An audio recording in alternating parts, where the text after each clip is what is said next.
મિત્રો, એક સમયની વાત છે. એકવાર નારદ મુનિ ભગવાન શ્રી કૃષ્ણને મળવા માટે દ્વારકા જાય છે. ત્યારે ભગવાન શ્રી કૃષ્ણ કહે છે, દેવર્ષિ પધારો, દ્વારકા નગરીમાં તમારું સ્વાગત છે. કહો, દ્વારકા આવવાનો શું ઉદ્દેશ્ય છે? ત્યારે નારદજી કહે છે, હે પ્રભુ, તમને મળવાની ઈચ્છા થઈ એટલા માટે આવ્યો છું. ત્યારે ભગવાને કહ્યું, નારદજી, તમારા મનમાં જરૂર કોઈ પ્રશ્ન હશે તો જ તમે આવ્યા હશો. ત્યારે નારદજી કહે છે, હે પ્રભુ, તમને તો બધી વાતો ખબર જ છે, તેમ છતાં તમે કહો છો એટલે હું કહું છું. હે પ્રભુ, કયા કારણોસર મનુષ્યના જીવનમાં ગરીબી અને દરિદ્રતા આવે છે? અને દેવી લક્ષ્મી કયા કારણે મનુષ્યના ઘરનો ત્યાગ કરી જતા રહે છે? અને તે કયું પુણ્ય છે જેના કારણે દેવી લક્ષ્મી મનુષ્યના જીવનમાં વાસ કરે છે? ત્યારે ભગવાન કહે છે, હે દેવર્ષિ, તમે મનુષ્યના જીવનની મહત્વની વાત કરી છે. દેવી લક્ષ્મીના કારણે મનુષ્યના જીવનમાં સુખ અને સમૃદ્ધિ આવે છે. અને જ્યારે દેવી લક્ષ્મી તે ઘરનો ત્યાગ કરી જતા રહે છે ત્યારે તે ઘરમાં દરિદ્રતા અને ગરીબી આવે છે. આ વિષય પર હું તમને એક કહાની સંભળાવીશ. તો દેવર્ષિ, આ કહાની પૂરેપૂરી સાંભળજો અને ત્રણેય લોકોમાં આનો પ્રચાર કરજો. ત્યારે દેવર્ષિ કહે છે, હે પ્રભુ, તમે આ કથા સંભળાવો અને આ કથા હું પૂરેપૂરી સાંભળીશ અને ત્રણેય લોકોમાં આનો પ્રચાર કરીશ. જે મનુષ્ય સાચાનો સાથ આપે છે, ભગવાન તેનો સાથ ક્યારેય નથી છોડતા. આજે હું તમને રાજા હર્ષવર્ધનની કહાની સંભળાવીશ, જેને દેવી લક્ષ્મીનો ત્યાગ કર્યો અને દરિદ્રતા અને ગરીબી અપનાવી હતી. દ્વાપર યુગની વાત છે. તે સમયમાં રાજા હર્ષવર્ધન નામનો રાજા રાજ કરતો હતો. તેનું રાજ્ય કુંતલ પ્રદેશમાં હતું. તે રાજ્યની પ્રજા તે રાજાથી હંમેશા સુખ અને સંતુષ્ટ રહેતી હતી. તે રાજા દાનવીર તથા વચનના પાક્કા હતા. તે હંમેશા તેમના પ્રજાનું સારું વિચારતા હતા. રાજા એટલા દયાળુ હતા કે તેમના બજારમાં કોઈ સાધારણ માણસ અનાજ, વસ્ત્રો કે શાકભાજીની ફેરી મારવા આવતો અને જો તેનો સામાન સાંજ સુધીમાં ના વેચાય તો તે સામાન રાજા પોતે ખરીદી લેતા, કેમ કે તેમના રાજ્યમાંથી કોઈ ખાલી હાથે ના જઈ શકે. તેમના પ્રજાના હિત માટે રાજાએ એ પ્રતિજ્ઞા લીધી હતી. સાંજ પડતા જ રાજાના સિપાહીઓ આખા શહેરમાં ફરતા અને જે કોઈ વ્યક્તિ કોઈ પણ વસ્તુ કે દ્રવ્ય લઈને બેઠેલા હોય જેને કોઈએ ના ખરીદી હોય તેવા લોકોને સિપાહીઓ તે વસ્તુની કિંમત પૂછી તે વસ્તુઓ ખરીદી લેતા. રાજાનો આવો દયાળુ સ્વભાવ જોઈ અનેક લોકો તેમના મહાનતાની ચર્ચા કરતા. રાજા હર્ષવર્ધનની કીર્તિની ચર્ચા ત્રણેય લોકોમાં થવા લાગી. દેવતા પણ તેમની પ્રશંસા કરવા લાગ્યા. એક દિવસ ધર્મરાજને આ વાતની ખબર પડી એટલે તેમણે રાજા હર્ષવર્ધનની પરીક્ષા લેવાનું વિચાર્યું અને પછી એક બ્રાહ્મણનું રૂપ લઈ તે નગરીમાં પહોંચી ગયા. તેમણે તેમની સાથે ગરીબોનો સામાન એક પેટીમાં રાખ્યો અને તે લઈ રાજા હર્ષવર્ધનની નગરીમાં પહોંચી ગયા. ધર્મરાજ તે નગરના બજારમાં તે કચરાથી ભરેલી પેટી લઈ બેસી ગયા, પરંતુ કચરો કોણ ખરીદે? બ્રાહ્મણ રૂપમાં ધર્મરાજ આખો દિવસ ત્યાં બેસી રહ્યા, પરંતુ તેમનો કચરો કોઈએ ના ખરીદ્યો. જ્યારે સાંજનો સમય થયો એટલે રાજાના સિપાહીઓ બજારમાં ફરવા લાગ્યા. જેનો સામાન બચ્યો હોય તેને કિંમત આપી તે ખરીદી લેતા, કેમ કે કોઈ ખાલી હાથે ના જઈ શકે. ત્યારે સિપાહીઓએ જોયું કે એક બ્રાહ્મણ તેમની પેટી લઈને બેઠા છે. ત્યારે સિપાહીઓએ પૂછ્યું, તમે આ શહેરમાં નવા લાગો છો, તમારો સામાન કોઈએ ના ખરીદ્યો? તમે એવું શું લઈને આવ્યા છો આ પેટીમાં? અમે રાજાના આદેશ પ્રમાણે તમારો સામાન લેવા આવ્યા છીએ, તો તમે જણાવો કે આ પેટીમાં શું છે અને આની કિંમત કેટલી છે? ત્યારે બ્રાહ્મણ કહે છે કે હું આમાં કચરો અને દરિદ્રતા લઈને આવ્યો છું અને તેની કિંમત 1000 સુવર્ણ મુદ્રાઓ છે. ત્યારે સિપાહીઓ આ વાત સાંભળી હસવા લાગ્યા અને કહે કે તમારી પેટીમાં કચરો ભરેલો છે તે તેને કોણ ખરીદશે અને આની કિંમત એક પૈસો પણ નથી. ત્યારે બ્રાહ્મણે કહ્યું, આને કોઈ લે કે ના લે? ના લે તો હું મારા ઘરે પાછો લઈ જઈશ. મેં સાંભળ્યું છે કે તમારા રાજા કોઈ પણ માણસને ખાલી હાથે પાછા નથી જવા દેતા અને તેનો બધો જ સામાન ખરીદી લે છે. લાગે છે કે મેં તમારા રાજા વિશે સાંભળ્યું તે ખોટું છે. ત્યારે સિપાહીઓ બોલ્યા, તમે સાચું સાંભળ્યું છે. અમારા રાજા ક્યારેય કોઈને ખાલી હાથે નથી જવા દેતા. તમે થોડી વાર અહીં બેસો, અમે રાજા પાસે જઈ અને પાછા આવીએ છીએ. પછી તેમાંથી એક સિપાહી રાજા પાસે જાય છે અને કહે છે, હે મહારાજ, આજે આપણા નગરમાં એક બ્રાહ્મણ આવ્યા છે. તે તેમની પેટીમાં કચરો ભરીને આવ્યા છે અને તેની કિંમત 1000 સુવર્ણ મુદ્રાઓ કહે છે. ત્યારે રાજા કહે છે, તમે તેની જેટલી ઓછી કિંમત કરી અને તેનો સામાન ખરીદી લો. તેને તેની વસ્તુ લઈને પાછા ના જવા દો, નહીં તો મારું વચન ખોટું પડશે. ત્યાર પછી સિપાઈ તે બ્રાહ્મણ પાસે જાય છે અને કહે છે, બ્રાહ્મણજી, અમે તમને આ પેટીના 200 સુવર્ણ મુદ્રાઓ આપી અને આને લઈ તમે તમારા ઘરે જતા રહો. ત્યારે બ્રાહ્મણ કહે છે, હું 1000 સુવર્ણ મુદ્રાઓથી એક પૈસો પણ ઓછો નહીં લઉં. જો તમારે મારો સામાન ખરીદવો હોય તો ખરીદો, નહીં તો હું પાછો મારા ઘરે જઉં છું. ત્યાર પછી સિપાઈ કહે, આ પેટીના હું તમને 500 સુવર્ણ મુદ્રાઓ આપું. પરંતુ બ્રાહ્મણ માન્યા નહીં અને કહ્યું કે મારો સામાન લેવો હોય તો લો, નહીં તો હું જાઉં છું. પછી તેમાંથી એક સિપાઈ રાજા પાસે જાય છે અને કહે છે, હે મહારાજ, અમે તે બ્રાહ્મણને 500 સુવર્ણ મુદ્રાઓ આપવાની કહી, પણ તે માનવા તૈયાર નથી. તેની પેટીમાં નળો કચરો ભરેલો છે, પરંતુ તે 1000 સુવર્ણ મુદ્રાઓ માગે છે. હે મહારાજ, તમારે તેનો કચરો 1000 સુવર્ણ મુદ્રાઓથી ના ખરીદવો જોઈએ. ત્યારે રાજા બોલ્યા, હે સિપાઈ, આ મારા સત્યની પરીક્ષા છે કે હું મારા રાજ્યમાંથી કોઈને ખાલી હાથે નહીં જવા દઉં. એટલે તમે જાઓ અને તે બ્રાહ્મણ જેટલી કિંમત કહે છે તેટલી તેને આપી તે વસ્તુ ખરીદી લો. પછી તે સિપાઈ બ્રાહ્મણ પાસે જાય છે અને 1000 સુવર્ણ મુદ્રાઓ આપી તેનો કચરો અને દરિદ્રતાથી ભરેલી પેટી લઈ લે છે અને તે બ્રાહ્મણ ચાલ્યા જાય છે. અને સિપાહી તે પેટી લઈને રાજમહેલમાં આવે છે અને પછી રાજા તે પેટીને રાજમહેલમાં રાખી દે છે. જ્યારે રાજા રાત્રે સૂવા માટે જઈ રહ્યા હતા ત્યારે દરવાજા પાસે એક સુંદર સ્ત્રી આવી. જ્યારે રાજા તે સ્ત્રીને જોઈ આશ્ચર્યમાં પડી ગયા અને તે સ્ત્રીને પૂછ્યું કે, હે દેવી, તમે રાત્રિના સમયે ક્યાંથી આવો છો અને ક્યાં જાઓ છો? રાજાની વાત સાંભળી તે સ્ત્રી બોલી, હે રાજન, હું માતા લક્ષ્મી છું. તમે સત્યવાદી ધર્માત્મા છો, એટલા માટે હું તમારા રાજમહેલમાં નિવાસ કરું છું. પણ આજે તમારા રાજ્યમાં દરિદ્રતા આવી ગઈ અને જ્યાં દરિદ્રતા આવી જાય ત્યાં લક્ષ્મી ક્યારેય વાસ ના કરે.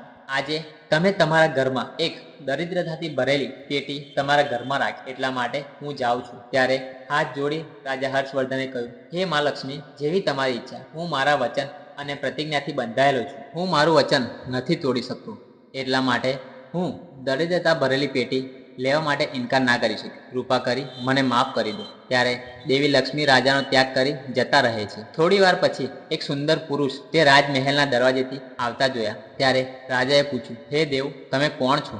અહીંયા કેમ આવ્યા અને ક્યાં જાઓ છો? હે રાજન, મારું નામ દાન છે. તમે સત્યવાદી ધર્માત્મા છો, સદૈવ ધર્મનું પાલન કરો છો, એટલા માટે હું તમારા રાજ્યમાં નિવાસ કરતો હતો. પરંતુ દેવી લક્ષ્મી તમારા રાજ્યનો ત્યાગ કરી જતા રહ્યા છે, એટલા માટે લક્ષ્મી વગર તમે દાન ક્યાંથી કરશો? એટલા માટે હું તમને છોડીને જઈ રહ્યો. ત્યારે રાજા હર્ષવર્ધન બોલ્યા, જેવી તમારી ઈચ્છા, તમે પણ જઈ શકો છો. હું મારા વચનને નહીં તોડું. પછી તે દાન પણ રાજાને છોડી અને જતો રહે છે. ત્યાર પછી એક બીજો સુંદર પુરુષ આવતો જોઈ ત્યારે રાજાએ તેને પૂછ્યું કે, હે દેવ, તમે ક્યાં જાઓ છો? ત્યારે તે પુરુષ બોલ્યા, હે રાજન, હું યજ્ઞ છું. તમે સત્યવાદી ધર્માત્મા છો. તમે હંમેશા ધર્મ અને દાન કરતા હતા, એટલા માટે તમારા રાજ્યમાં વાસ કરતો હતો. પરંતુ લક્ષ્મી અને દાન તમારું ઘર છોડીને જતા રહ્યા તો હું પણ જાઉં છું. કારણ કે લક્ષ્મી વગર યજ્ઞ ના કરી શકાય અને દાન વગર યજ્ઞ સંપન્ન ના થાય. એટલે હું તમારો ત્યાગ કરી જઈ રહ્યો છું. ત્યારે રાજા બોલ્યા, હે દેવ, તમારી ઈચ્છા, તમે પણ જઈ શકો છો. પછી તે યજ્ઞ રાજમહેલ છોડી જતા રહે છે. પછી ત્રીજો પુરુષ રાજમહેલમાંથી બહાર જતા જોવા મળે છે. ત્યારે રાજાએ તેમને પૂછ્યું, હે દેવ, તમે કોણ છો અને રાજમહેલ છોડી કેમ જાઓ છો? ત્યારે તે પુરુષ બોલ્યા, હે રાજન, હું યશ. તમારા પુણ્યોના કારણે હું તમારા ઘરમાં નિવાસ કરતો હતો. પરંતુ તમારા રાજ્યમાંથી લક્ષ્મી, દાન, યજ્ઞ બધા જતા રહ્યા તો તેમના વગર તમને યશની પ્રાપ્તિ કેવી રીતે થઈ શકે? એટલા માટે હું પણ જઈ રહ્યો છું. પછી રાજાએ તેમને નમસ્કાર કર્યા અને આદરપૂર્વક જવા દીધા. થોડી વાર પછી એક સુંદર સ્ત્રી આવી. તેને સારા વસ્ત્રો પહેર્યા હતા. ત્યારે રાજાએ તેમને કહ્યું, હે દેવી, તમે કોણ છો અને કયા કારણે તમે મારા રાજમહેલનો ત્યાગ કરી જઈ રહ્યા છો? તો તે બોલ્યા, હે રાજન, હું કીર્તિ છું. લક્ષ્મી, દાન, યજ્ઞ અને યશે તમારો સાથ છોડી દીધો અને તેમના વગર હું તમારા રાજમહેલમાં નહીં રહી શકું, એટલા માટે હું પણ જાઉં છું. ત્યારે રાજાએ તેમને પણ જવા દીધા. પછી અંતમાં એક અત્યંત પુરુષ બહાર આવ્યા અને તેને જોઈ રાજા બોલ્યા, હે દેવ, તમે કોણ છો અને અમારા રાજમહેલને છોડીને કેમ જઈ રહ્યા છો? હે રાજન, હું સત્ય છું.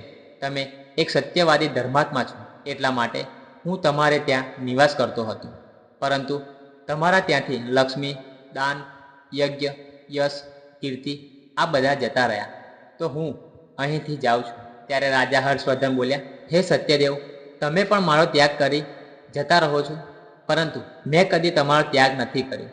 તમારો ત્યાગ ના કરવાને કારણે બધા મને છોડીને જતા રહ્યા, એટલા માટે તમે મને છોડી કેવી રીતે જાઓ છો? મેં મારા સત્ય વચન માટે દરિદ્રતાને મારા ઘરમાં રાખી. મેં સંસારના કલ્યાણ માટે એ વચન લીધું કે મારા રાજ્યમાંથી કોઈ ખાલી હાથે ના જાય. કોઈ પણ વ્યક્તિ મારા રાજ્યમાં વસ્તુ વેચવા માટે આવશે અને જો તે નહીં વેચાય તો તે હું ખરીદી લઈશ. એટલા માટે મેં મારા સત્ય વચનનું પાલન કરવા માટે બ્રાહ્મણને 1000 સુવર્ણ મુદ્રાઓ આપી અને દરિદ્રતાથી ભરેલી પેટી ખરીદી લીધી. તે દરિદ્રતાને લીધે દેવી લક્ષ્મીએ કહ્યું, જ્યાં દરિદ્રતા હોય. દેવી લક્ષ્મીના ગયા પછી દાન, યશ, યજ્ઞ, કીર્તિ બધા મને છોડીને જતા રહ્યા. મેં મારા સત્ય વચનને પાળવા માટે તેમને બધાને જવા દીધા, અને હવે તમે પણ મને છોડીને જઈ રહ્યા છો. રાજા હર્ષવર્ધનની વાત સાંભળી તે સત્યદેવ બોલ્યા, હે રાજન, તમે મારા કારણે આવું કર્યું તો હું તમારા રાજ્યને છોડીને નહીં જાઉં. તમે સાચે જ બહુ પુણ્યશાળી અને સત્યવાદી છો, એટલા માટે હું તમારા રાજ્યમાં નિવાસ કરીશ. પણ પછી તે સત્ય રાજમહેલમાં પરત જતા રહ્યા. થોડી વાર પછી એક સુંદર સ્ત્રી રાજમહેલમાં પરત આવી. ત્યારે રાજાએ કહ્યું, હે દેવી, તમે કીર્તિ છો, તમે હમણાં તો જતા રહ્યા હતા. ત્યારે કીર્તિ બોલ્યા, હે રાજન, મને માફ કરો. હું લક્ષ્મી, દાન, યશ અને યજ્ઞ વિના નહીં રહી શકું, પણ સત્ય વિના પણ નહીં રહી શકું. એટલા માટે જ્યાં સત્ય રહેશે ત્યાં હું હંમેશા રહીશ.